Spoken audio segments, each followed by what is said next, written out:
So தனுசு ராசியில் பார்த்தோம்னா நிறைய பேர் இருப்பாங்க திருமணமாக. ஸோ இவங்களுக்கெல்லாம் திருமணம் தடைப்படுது அப்படின்னா அது என்ன மேம் ரீசன் இருக்கும்? ஸோ திருமணம் சார்ந்த விஷயங்கள் எங்களுக்கு பிடிக்காமலாம் யாரும் பிரிச்சிட முடியவே முடியாது. நீங்கள் என்ன தான் உட்காந்து அட்வைஸ் பண்ணுங்கள், அதெல்லாம் முடியாது. எனக்கு பிடிச்சா பண்ணுவேன் அப்படின்ற அளவுக்கு ஒரு வீம்பு பிடிச்சது ஜாஸ்தி இருக்குங்க. ஸோ முடிஞ்ச வரைக்கும் நெய் தீபம் வைத்து அவங்க வந்து வழிபாடு பண்ணிட்டு வந்தாங்கனாலே சரி, எங்கள் பேரில் அர்ச்சனை பண்ணிட்டு வரும்போது நிச்சயமாக சுகம் அப்படின்றது கை கூடக்கூடிய ஒரு தன்மை வந்து திருமணம் தடையில் விலகக்கூடிய அமைப்பை கண்கூட பார்க்க முடியும். ஸ்ரீ வாஞ்சிநாதர், ஸ்ரீ மங்களாம்பிகைன்னு அம்பாள் வழிபாடு. ஸோ மோஸ்ட் ஆஃப் இவங்க வந்து திருமணம் சார்ந்த விஷயங்களுக்கு நானே என்னோட கிளைண்ட்ஸ்க்கு சொல்லக்கூடிய மிக முக்கியமான ஒரு பொருள்.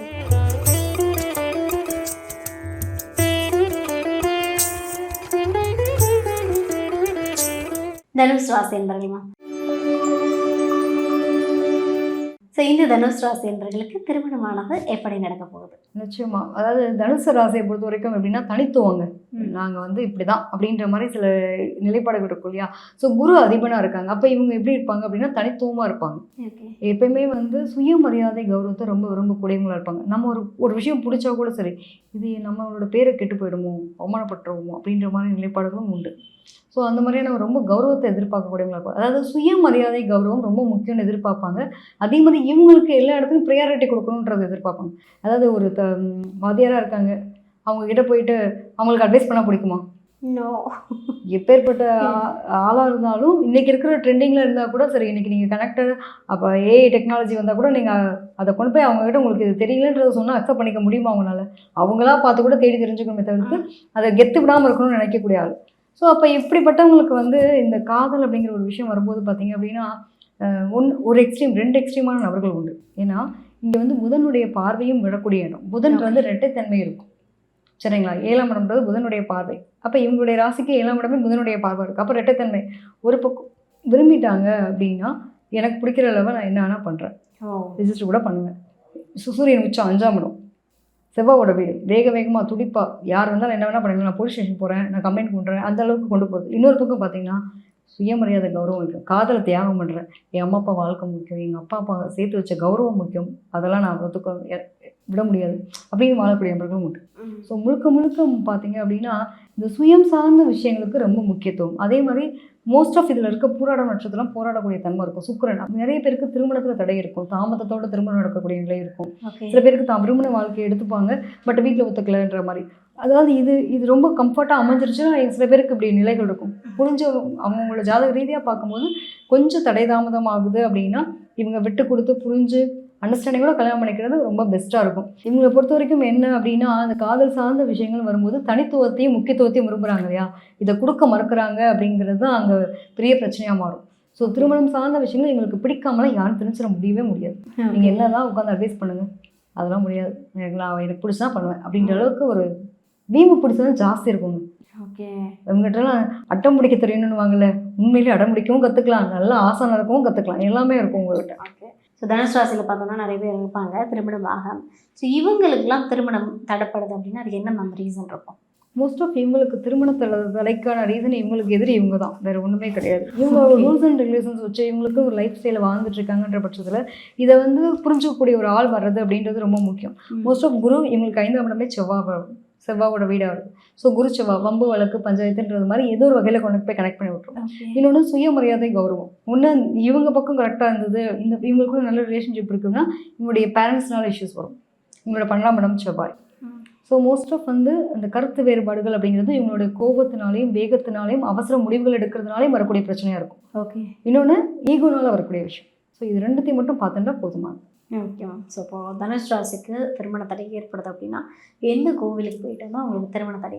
இவங்களுக்கு திருமணம் சார்ந்த விஷயங்களில் தடைகள் விலகணும் அப்படின்னாலும் சரி, திருமணம் செஞ்சவங்களுக்கு கூட கருத்து வேறுபாடுகள் கணவன் மனைவிக்குள்ள வந்து பிரச்சனைகள் பிரிவினைகள் போயிட்டுருக்கு, இவங்களை திருப்பி ஒன்று சேரணும் அப்படின்னாலும் சரி, ஸ்ரீவாஞ்சியம் சொல்லக்கூடிய ஒரு இடம் இருக்குது, சரிங்களா. ஸ்ரீவாஞ்சியத்தில் ஸ்ரீ வாஞ்சிநாதர், ஸ்ரீ மங்களாம்பிகைன்னு அம்பாள் வழிபாடு. ஸோ மோஸ்ட் ஆஃப் இவங்க ரெண்டு திருமணம் சார்ந்த விஷயங்களுக்கு நானே என்னோடய கிளைண்ட்ஸ்க்கு சொல்லக்கூடிய மிக முக்கியமான ஒரு கோர்ஸ்.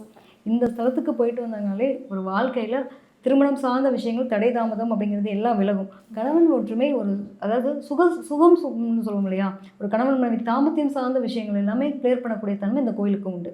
ஸோ முடிஞ்ச வரைக்கும் இந்த கோயிலுக்கு போயிட்டு தீபம் ஏற்றி ஒரு அர்ச்சனை பண்ணிட்டு வர்றது, அபிஷேகங்கள் பண்ணிட்டு வர்றது, பர்டிகுலராக இவங்க அந்த 7 நெய் தீபம் ஏற்றணும். ஏழு நெய்தீபம் ஏற்றி வழிபாடு பண்ணிட்டு வந்தாங்கனாலே நல்ல, ஏன்னா நெருப்பு ஸ்தலம், ஓகே. நெருப்புக்கான கிரகமே வந்து பார்த்தீங்க அப்படின்னா கிட்டத்தட்ட செவ்வாயினுடைய தனுசு ராசியாக இருக்கட்டும் மேச ராசியாக இருக்கட்டும் நெருப்பு தத்துவம் மிகுந்த ராசி. ஸோ முடிஞ்ச வரைக்கும் 7 நெய் தீபம் ஏற்று அங்கே வந்து வழிபாடு பண்ணிட்டு வந்தாங்கனாலே சரி, இவங்க பேரில் அர்ச்சனை பண்ணிட்டு வரும்போது நிச்சயமாக சுகம் அப்படின்றது கை கூடக்கூடிய ஒரு தன்மை உண்டு. திருமணம் தடை விலகக்கூடிய அமைப்பு கண்கூடாக பார்க்க முடியும். இது என்னோட கிளைண்ட்டுக்கு சொல்லி பல பேர் போயிட்டு வந்திருக்காங்க. நிச்சயமாக இது ஒரு நல்ல ஒரு பலனளிக்கக்கூடியதாக இருக்கும். சூப்பர். ஒரு அனுபவம் சார்ந்த ஸ்தலம் வந்து தனுஷ் ராசி என்பவர்களுக்கு மாம் கொடுத்துருக்காங்க. ஸோ முடிஞ்ச அளவுக்கு போயிட்டு ஸ்ரீ வாஞ்சிநாதரையும் மங்களாம்பிகையும் வழிபட்டுட்டு வாங்க, கண்டிப்பாக நல்லதே நடக்கும். சூப்பர்மா. ஸோ இந்த 12 ராசி அன்பர்களுக்குமே வந்து திருமணத்தில் ஏற்படக்கூடிய தாமதம் எதுக்காக, ஸோ ஒவ்வொரு ராசி நேயர்களுமே எப்படிலாம் திருமணம் பண்ணியிருப்பாங்க, எப்படி திருமணம் பண்ணுவாங்க அப்படின்றது சார்ந்த நிறைய விஷயங்களை பேச போகிறோம். ஸோ தொடர்ந்து பேசலாம் மேம். நீங்கள் சொன்ன மாதிரி இந்த காலகட்டத்தில் காதல் இல்லைன்னா எதுவுமே இல்லைன்ற மாதிரி. உண்மையில் எங்கள் அன்பு தாங்க இங்கே எல்லாமே, உண்மை அதுதான். ஏன்னா ஒருத்தர் மேலே ஒருத்தர் வச்சுருக்கக்கூடிய அன்பினுடைய வெளிப்பாடு தான் இங்கே காதல் அப்படிங்கிறது பிரதிபலிக்கக்கூடிய நிலையாக இருக்குது. அது குழந்தை மேலே அம்மா வச்சுருக்கக்கூடிய காதலாக இருந்தாலும் சரி, நம்ம அதுவும் பார்த்தீங்க அப்படின்னா இந்த குடும்பம் சார்ந்த விஷயம் இன்றைக்கி நான் நிறைய பார்க்குற விஷயம் என்ன அப்படின்னா, அதாவது ஒரு டீனேஜில் லவ் வர்றது ஓகேங்க, ஒரு மிடில் ஏஜில் வந்து லவ் வர்றது ஒரு நார்மலான விஷயம். ஒரு 40+ லவ் வர்றது பார்த்திங்க அப்படின்னா நிறைய பேருக்கு இருக்கிற மாதிரியான ஒரு நிலைப்பாடு இருக்குது. என்ன காரணம் அப்படின்னா, அந்த காதலுக்கு கண்ணில்லை காதலுக்கு வயதில்லை அப்படின்ற மாதிரி தான். ஏன்னா உண்மையான அன்பு கிடைக்காம பல பேர் ஏங்குறாங்க. ஸோ அந்த அன்பு வந்து எங்கே யார்கிட்ட கரெக்டாக இருக்குது இது ஒன்றுமே சொல்ல முடியாதுங்க. நம்ம பிறக்கும் போது நம்மளோட ஜாதகத்தில் விதி பலன்கள் மாதிரி எழுதப்பட்ட கிரகங்களுடைய அமைப்பு தான். ஸோ சில பேருக்கு பார்த்திங்கன்னா இவ்வளோ நாளாக எடுத்துங்க, இன்னும் என் ஹஸ்பண்ட் என்னை புரிஞ்சிக்கவே இல்லை அப்படின்னு நிறைய பேருக்கு. இப்போ கல்யாணம் முடிஞ்சு ஒரு 20 வருஷம் ஆகிடுது, இன்னுமே வந்து என் ஹஸ்பண்ட் புரிஞ்சிக்கவே மாட்டேன், என் ஒய்ஃப் புரிஞ்சிக்கவே மாட்டேன், கருத்து வேறுபாடு வருது. இந்த அன்பு வந்து எங்கே எப்படி இவங்களுக்கு கையாளணும்னு கூட தெரியல. நிறைய பேருக்கு என்ன ஆகுது அப்படின்னா, இந்த குடும்ப வாழ்க்கைங்கிறது ஆக்சுவலாக ஜாதக ரீதியாக பார்க்கும்போது நமக்கு பிரச்சனை வர மாதிரி காலகட்டம்ன்றதை தாண்டி இப்போல்லாம் ஒரு கவுன்சிலிங்க்கு வராங்க. மேம் எனக்கு இந்த மாதிரி பிரச்சனை இருக்குது, நான் எப்படி இதை ஃபேஸ் பண்ணணும், எனக்கு இது வந்து தப்பாக போகிற மாதிரி இருக்குது, இது எப்படி சரி பண்ணிக்கலாம், ஏன் இந்த அன்பு கிடைக்காம நான் எங்கேயும் தடுமாறேனா அப்படின்னு நிறைய வந்து பார்த்திங்க அப்படின்னா குடும்பம் ரீதியாக இருக்கவங்க இந்த 40+, 35+க்கு மேலே வரவங்கலாம் பார்த்திங்க அப்படின்னா கவுன்சிலிங் எடுக்கிறதுக்குனே வராங்க. ஸோ அந்த அளவுக்கு இப்போ வந்து ஒருத்தருக்கு ஒருத்தர் பேசிக்க டைம் இல்லை, ஒருத்தருக்கு ஒருத்தருக்கான ஒரு வெளிப்படுத்துதல் அப்படின்னு ஒரு இருக்கு இல்லையா, அன்பை வெளிப்படுத்தணும். இவங்க மனசுக்குள்ளே ஆசையை வச்சுட்டு ஒருத்தருக்கு ஒருத்தர் பேசிக்காமல் நான் அவ்வளோ அன்பாக இருக்கேன், அவங்களுக்காக தான் நான் டெடிக்கேட்டாக அவ்வளோ கஷ்டப்படுறேன் உழைக்கிறேன் அப்படின்னு சொல்கிறதுனால எதாவது பிரயோஜனம் இருக்கப்போ தான். ஸோ இங்கே எங்கே பிரச்சனை ஆரம்பிக்குது அப்படின்னு நான் பார்த்த வரைக்கும் நிறைய முழுக்க நான் குடும்பம் சார்ந்த விஷயங்களும் காதல்லையே எங்கே பிரச்சனை வருதுன்றது தான் இதை வந்து ஒரு ரிசர்ச்சாகவே பண்ணிகிட்ருக்கேன். அப்படி பார்க்கும்போது பார்த்திங்க அப்படின்னா இங்கே வந்து யாரும் கமிட்மெண்ட்டுக்குள்ளே வர்றதுக்கு தயாராக இல்லை. இன்னொன்று அவங்கவுங்களுக்குன்னு ஒரு சுயமரியாதை இருக்குது, அது நான் என்னோடய இடத்த விட்டு நான் இறங்குறதா அப்படின்ட்டு அந்த ஈகோன்னு சம்மந்தப்பட்ட விஷயத்தை வந்து உள்ளே கொண்டு வந்துடுறாங்க. அதுக்கு மேலே பார்த்திங்க அப்படின்னா இன்றைக்கி காலகட்டத்தில் நிறைய பார்க்குற ஒரு விஷயம் என்னென்னா, அந்த பெற்றோர்கள் வந்து தன்னோட குழந்தைக்கு நிறைய விஷயங்கள் அதில் இந்த பேம்பரிங் கேரிங் கொடுத்து என்ன ஆடுறதுன்னா அவங்களுக்கு அவங்களோட வாழ்க்கையை ஃபேஸ் பண்ணுறதுக்கு தயாராக இல்லை, யாருமே தைரியமும் இல்லை. இதை நான் நிறைய பார்க்குறேன். ஸோ எனக்கு இருக்கிற ஒரு சமூகத்தில் வந்து ஒரு ரெஸ்பான்சிபிலிட்டி அப்படிங்கிறதுக்குள்ளேயும் ஒரு இதை வந்து நம்ம எடுத்துகிட்டு போகணுமா அப்படிங்கிற நிலையில் தான் இன்றைக்கி நிறைய பேர் இருக்காங்க. ஸோ உண்மையிலே இங்கே பணம் ஒரு பெரிய விஷயம் கிடையாதுங்க. பணம் வந்து சம்பாதிக்கலாம், வாழ்கிற ஒரு வாழ்க்கையை வந்து என்ஜாய் பண்ணி வாழலாம். பட் நமக்கு உடம்பு சரியில்லைனா ஒரு வார்த்தை ஆதரவு கொடுக்கறதுக்கு, என்னென்னு கேட்குறதுக்கு, அடுத்த செகண்ட் ஒருத்தவங்களோட உதவி தேவை. அது எல்லாரும் கொடுக்கவும் முடியாது. உங்களுக்கு கூட ஆத்மார்த்தமாக கனெக்ட் ஆகிருக்க ஒரு உறவுனால தான் கொடுக்க முடியும். எப்படி வந்து தாய் குழந்தை வந்து ஒரு தொப்புள் கொடி உறவு மாதிரி ஒரு கணவன் மனைவி உறவுன்றதும் சரி, ஒரு காதலில் இருக்கக்கூடிய நிலைப்பாடு தான் அடுத்த கட்டமாக நகர்த்தி கல்யாணத்தை வரைக்கும் கொண்டு போகணுன்னாலும் அந்த அன்பு உண்மையான அன்பாக இருக்கணும்.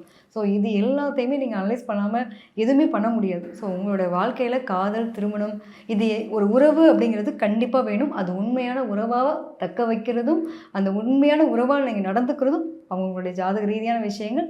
அதுக்கு நம்பிக்கைங்கிறது முதல்ல நம்ம மேலே நம்ம வைக்க தயாராக இருக்கும். எல்லாத்தையும் எதிர்கொள்கிறதுக்கும் நம்ம தயாராக இருக்கணும். சூப்பர்.